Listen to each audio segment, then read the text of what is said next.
드디어 여호수아서의 마지막 장인 24장까지 왔습니다. 어제 본문인 바로 앞장 23장에서 여호수아는 이스라엘의 장로들과 수령들과 또 재판장들과 관리들을 불러서 마지막 유언을 남겼습니다. 지금까지 인도하신 하나님을 기억하고 그 하나님의 말씀을 순종하라고, 그 말씀에 순종하라고 강조했습니다. 그런 후에 오늘 본문에서 이스라엘의 모든 지파를 불러 모았습니다. 어디에 불러 모았죠? 바로 세겜 땅에, 세겜에 불러 모았습니다. 이 세겜에 온 이스라엘 지파를 불러 모은 이 장면은 출애굽 2세대가 약속의 땅인 가나안 땅에 들어와서 언약을 세우는 여호수아 8장 30절에서 35절의 내용을 다시 한번 우리가 생각하도록 만듭니다. 모세가 모압에서 기초를 놓은 그 언약인 신명기 27장의 그 언약을 여호수아가 가나안 땅에 들어오자마자 완성한 것이 바로 여호수아 8장 30절에서 35절까지의 말씀, 세겜 1차 세겜 언약 갱신의 내용입니다. 또 그로부터 많은 시간이 흘렀고 여호수아는 자신이 모세의 명령을 따라서 완성했던 그 세겜에서의 1차 언약을 근거해서 가나안에서의 하나님의 역사를 이어가는 그 중요한 근거로서 다시 한번 그 세겜에서 2차 세겜 언약을 갱신을 하고 있습니다. 여호수아가 이제 이스라엘 모든 백성에게 하나님의 말씀을 전하는 내용이 2절에서부터 시작이 됩니다. 어떻게 말씀을 시작하고 있습니까? 이스라엘의 하나님 여호와께서 이같이 말씀하시기를 옛적에 라고 하면서 이제 오늘 본문이 본격적으로 시작이 되고 있습니다. 과거의 일을, 옛적에라는 말로 시작을 하면서 과거의 일을 기억을 하게 하고 있죠.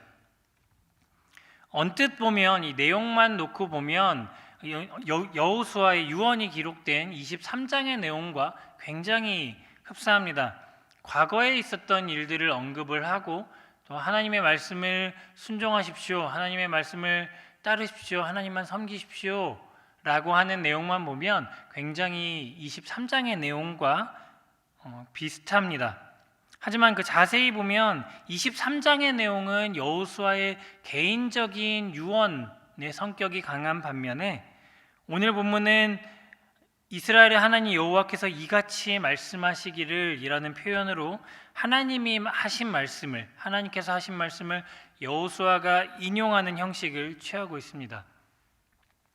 그래서 그 내용과 권위에 있어서 모든 행동의 주체가 여호와 하나님이시다라는 것을 강조하고 있습니다. 그래서 그 성격 면에서는 23장의 내용과 24장의 내용이 조금 다른 것을 알 수가 있습니다.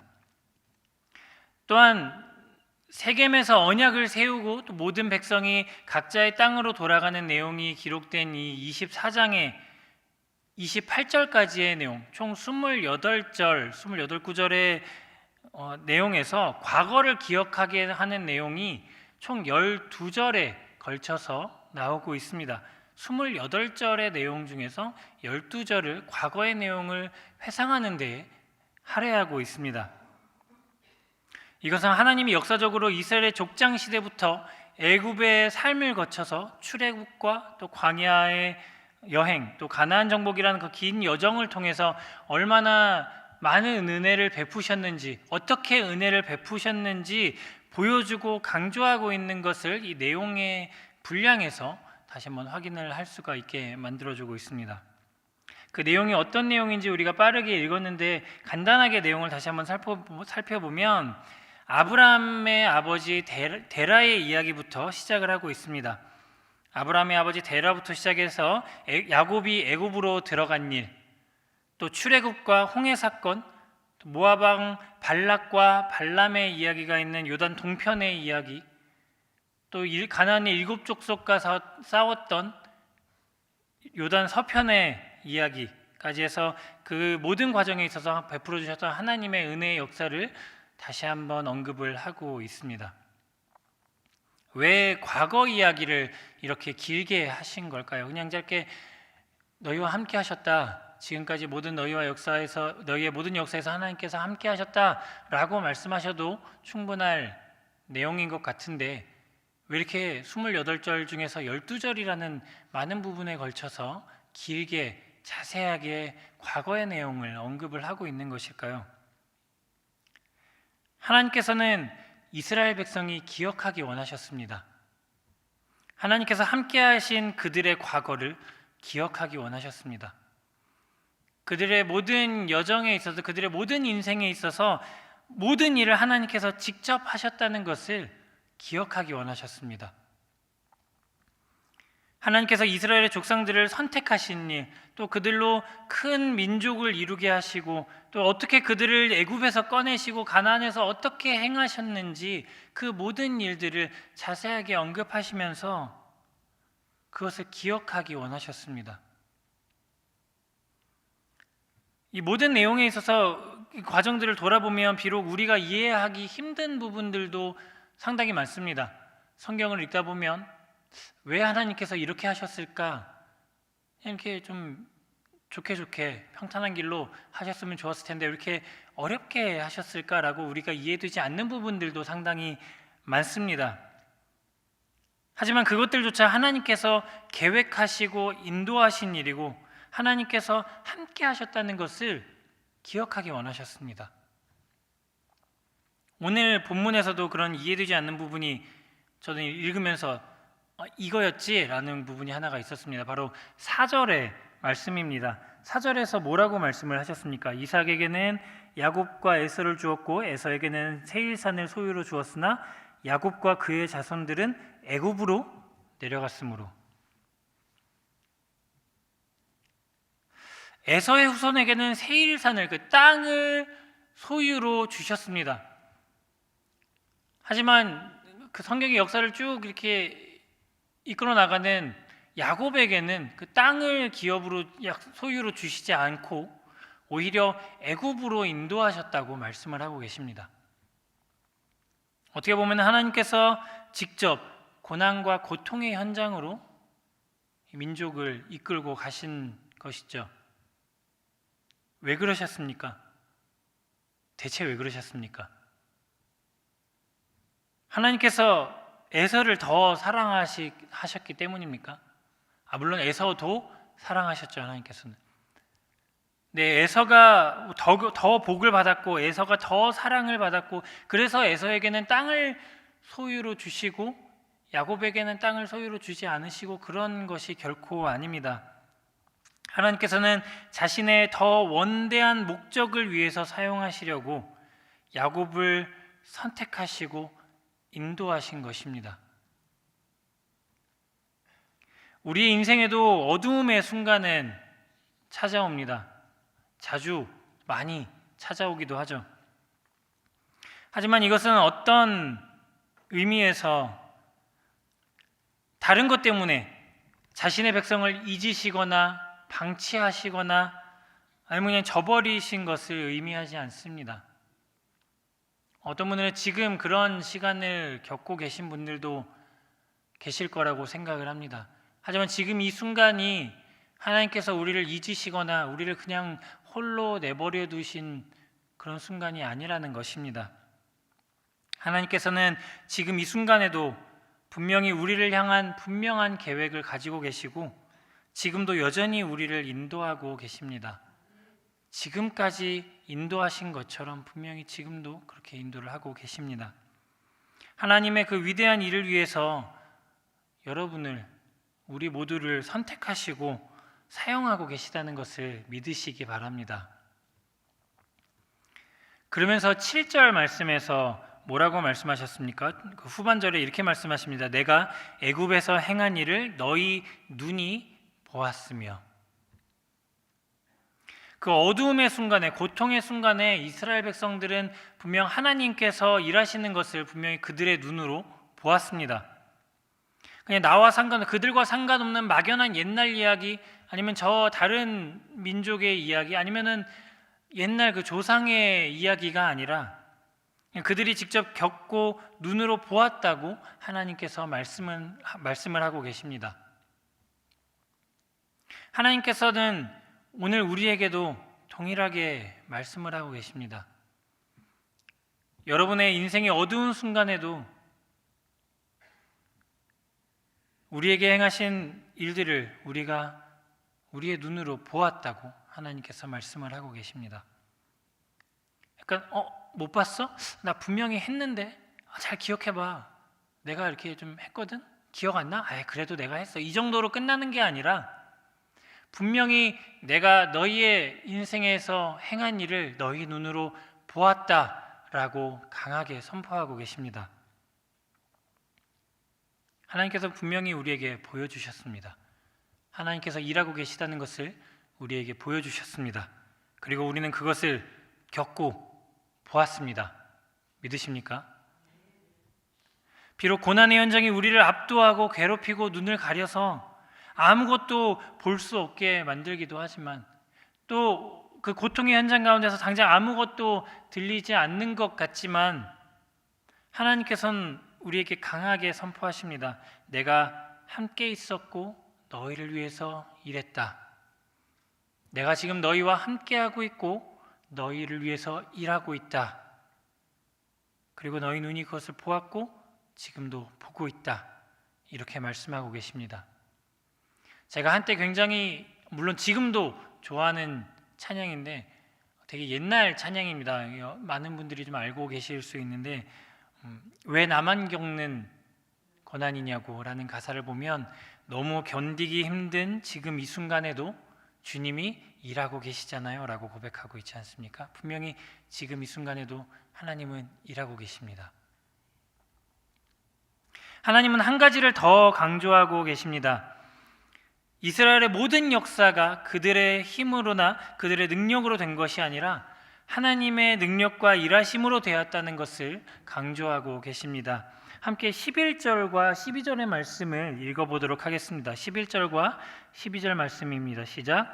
너희가 요단을 건너 여리고에 이른즉 여리고 주민들 곧 아모리 족속과 브리스 족속과 가나안 족속과 헷 족속과 기르가스 족속과 히위 족속과 여부스 족속이 너희와 싸우기로 내가 그들을 너희 손에 넘겨주었으며 내가 왕벌을 너희 앞에 보내어 그 아모리 족속의 두 왕을 너희 앞에서 쫓아내게 하였나니 너희의 칼이나 너희의 활로써 이같이 한 것이 아니며.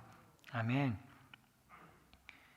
가나안의 7 족속을 너희의 손에 넘겨준 것은 나 여호와 하나님이다 라고 말씀을 하고 계십니다. 너희의 칼이나 너희의 활로 이같이 한 것이 아니다. 너희의 능력으로 너희의 힘으로 한 것이 아니다 라고 말씀을 하고 계십니다. 여기서 조금 재밌는 표현이 하나가 나오는데 바로 12절에 있는 왕벌이라는 표현입니다. 왕벌을 보내셨다라는 표현이 나옵니다. 이 왕벌에 대한 논쟁은 많은 학자들 사이에서 다양하게 나오고 있습니다. 어떤 학자들은 실제로 전쟁에서 하나님께서 이 왕벌을 보내셔서 적군을 공격하셨다, 적군의 정신을 혼미하게 만들어서 쫓아내셨다, 이렇게 얘기하는 학자들도 있습니다. 또 어떤 학자들은 하나님으로 말미암아서 가나안 족속들이 이스라엘과의 그 전쟁에 대비해서 그 갖게 된 공포심을 이 왕벌이라고 표현한다고 얘기를 하기도 합니다. 그런데 그 성경에서 왕벌을 직접 전쟁에서 하나님께서 사용하셨다라는 표현이 없는 것으로 보아서 직접 전쟁에 벌이 나타났다던가 예를 들어 이렇게 메뚜기 떼가 이렇게 지나간 것처럼 벌떼가 지나갔다거나 그런 거는 아니라고 생각을 합니다. 이 왕벌에 대한 이 성경에서 사용된 왕벌에 대한 이런 표현과 내용을 찾아보면 하나님의 사자, 하나님의 일하심, 또 그로 인해서 쫓겨나는 적군의 모습을 표현했다고 볼 수가 있는 것 같습니다. 어찌됐든 하나님께서는 그 왕벌을 너희 앞에 보내셨다라고 말씀을 하고 계십니다. 너희의 칼이나 너희의 활로써 이같이 한 것이 아니다. 내가 너희의 앞에서 미리 일을 했고 너희의 능력이 아닌 나의 능력으로 한 것이다 라고 말씀을 하고 계십니다. 또 13절에서 말씀하신 것처럼 너희가 수고하지 아니한 땅 또 너희가 심지 아니한 포도원과 감람원의 열매를 얻게 하셨다라고 말씀을 하시면서 모든 것이 하나님께서 일하신 것이다 라고 말씀을 하고 계십니다. 이처럼 하나님은 우리보다 앞서 일하시고 전능하고 위대하신 그 하나님의 힘과 능력으로 우리의 모든 적과 원수를 물리치시는 분입니다. 이 사실을 믿고 그런 하나님을 의지하시기 바랍니다. 이제 여호수아는 이스라엘 백성들에게 또 우리에게 강한 결단을 촉구하고 있습니다. 14절의 말씀 한번 같이 읽어보도록 하겠습니다. 시작. 그러므로 이제는 여호와를 경외하며 온전함과 진실함으로 그를 섬기라. 너희의 조상들이 강 저쪽과 애굽에서 섬기던 신들을 치워버리고 여호와만 섬기라. 아멘. 그러므로 여태까지 너희의 인생을 이렇게 인도를 하셨으니 그러니까 이제는 여호와를 경외하며 온전함과 진실함으로 그를 섬기라. 너희 조상들이 이전에 섬기던 신들을 치워버리고 여호와만 섬기라 라고 말씀을 하고 있습니다. 대충 그럴듯하게 하나님을 믿는 신용만 하거나 겉모습으로 하나님을 섬기는 것처럼 그렇게 하지 말고, 그것으로 만족하지 말고 이전의 모습들은 다 버리고 이전에 내가 의지했던 모든 것들은 다 버리고 치워두고 온전함과 진실함으로 여호와를 섬기라 라고 우리에게 말씀하고 계십니다. 만일 여호와를 섬기는 것이 너희에게 좋지 않게 보이거든, 그러니까 다시 말해서 만일 다른 신을 섬기는 것이 너희에게 더 좋아 보이거든, 그 좋아 보이는 그 신을 선택해라. 반대로 얘기하는 것이 하면 어떻습니까? 여호와를 섬기는 것이 너희에게 더 좋아 보이거든 여호와를 섬겨라. 이스라엘에게 선택의 자유가 주어졌습니다. 선택할 수 있는 기회가 이들에게 주어졌습니다. 어떤 것이든 선택할 수 있게 되었습니다. 분명히 고민하는 백성들도 있었을 것이라고 생각을 합니다. 우리가 광야에 있었을 때 그냥 좀 이렇게 좀 힘센 신도 있었고 좀 이런 우상들도 있었는데 그거 괜찮았던 것 같은데 라면서 고민하는 백성들도 한 명쯤은 있지 않았을까요? 누군가에게는 이방 신들이 더 좋아 보이고 그 능력이 좋아 보였을 수도 있습니다.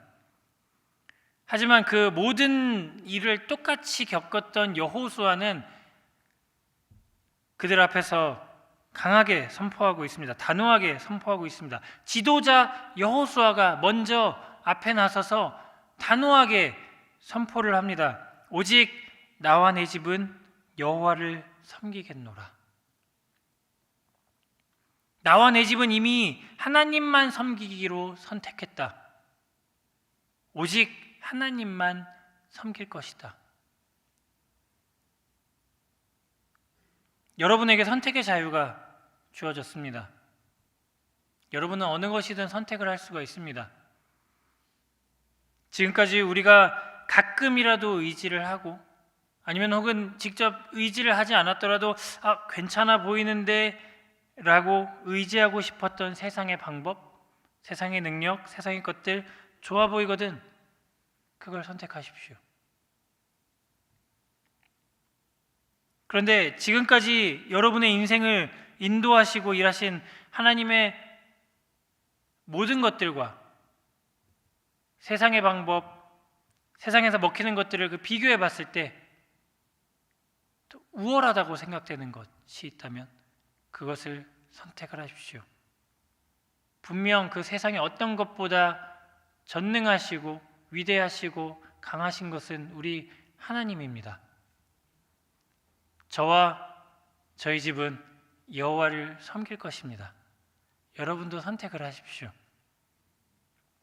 결국 하나님만 선택하게 될 줄 믿습니다. 그래서 이런 여호수아의 강한 도전, 강한 선포를 듣고 이스라엘 백성이 결단을 합니다. 함께 16절부터 18절의 말씀을 한 목소리로 읽어보도록 하겠습니다. 시작. 백성이 대답하여 이르되 우리가 결단코 여호와를 버리고 다른 신들을 섬기기를 하지 아니하오리니 이는 우리 하나님 여호와께서 친히 우리와 우리 조상들을 인도하여 애굽 땅 종되었던 집에서 올라오게 하시고 우리 목전에서 그 큰 이적들을 행하시고 우리가 행한 모든 길과 우리가 지나온 모든 백성들 중에서 우리를 보호하셨음이며 여호와께서 또 모든 백성들과 이 땅에 거주하던 아모리 족속을 우리 앞에서 쫓아내셨음이라. 그러므로 우리도 여호와를 섬기리니 그는 우리 하나님이심이니이다 하니라. 아멘. 분명 이스라엘 백성들도 기억하고 있었습니다. 경험한 것을 알고 있었습니다. 하나님께서 말씀하신 것처럼 그들의 눈으로 본 것을 기억하고 있습니다. 그래서 여호수아의 그 강한 결단에, 강한 선포에 다시 한번 하나님만 섬길 것을 다짐하고 있습니다. 이 고백이 여러분의 고백이 되길 바랍니다. 이스라엘 백성들이 아닙니다. 우리는 다른 신을 섬기지 않겠습니다. 지금까지 인도하신 하나님, 그 모든 민족과 싸워서 이기신 하나님, 그 하나님이 나의 하나님입니다. 내가 그 하나님만 섬기겠습니다. 라고 고백한 이스라엘 백성처럼 여러분도 오늘의 삶에서, 여러분의 인생에서 그렇게 선포하고 당당하게 살아가시는 우리 모두가 되시기 바랍니다. 그냥 어설프게 따르는 것이 아니라 베드로가 예수님을 따를 때 모든 그물을 버려두고 모든 것을 버려두고 예수님을 따랐던 것처럼 또 예수님께서 말씀하실 때 항상 모든 것을 팔고 따르라고 하시지 않았습니까? 모든 것을 세상 것을 버리고 따르라고 하시지 않았습니까? 그 명령에 순종해서 오직 여호와만 섬기는 우리 모두가 되시기 바랍니다. 그래서 저는 오늘 제목을 나와 내 집은 하고 느낌표 하고 정해봤습니다. 그 뒤는 없습니다. 나와 내 집은 느낌표. 여러분 무엇을 섬기시겠습니까? 나와 내 집은 오직 여호와만 섬기겠다 선포하며 사시기 바랍니다. 함께 말씀을 기억하면서 기도하도록 하겠습니다. 하나님, 지금까지 우리를 인도하신 하나님을 기억하고 있습니다. 하나님, 그 하나님께서 지금도 함께 계시고 앞으로도 함께 하실 것을 믿습니다. 나와 내 집은 오직 여호와만 섬기겠습니다. 결단하면서 각자 가지고 나오신 기도 제목을 가지고 기도하시면서 자유롭게 돌아가도록 하겠습니다. 기도합니다. 하나님 아버지 감사합니다. 하나님께서 우리를